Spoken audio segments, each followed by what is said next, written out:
Today's lesson is Fibonacci sequence.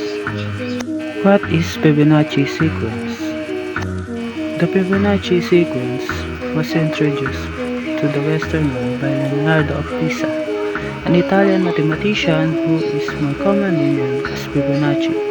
He first described the sequence in his book Liber Abaci, the Book of Calculation. Fibonacci sequence is a series of numbers where each number is the sum of the two preceding ones.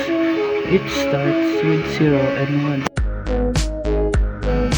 Here's how to answer a Fibonacci sequence using formula of fn minus 1 plus fn minus 2. To find 13th term, fn is equal to f13 minus 1 plus f13 minus 2. f13 minus 1 is equal to 12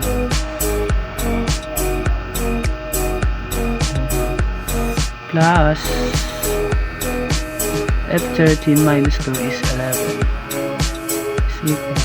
The 12th term is 144. The 11th is 89. Therefore, 144 plus 89 is equal to 233. The answer is 233. Easy.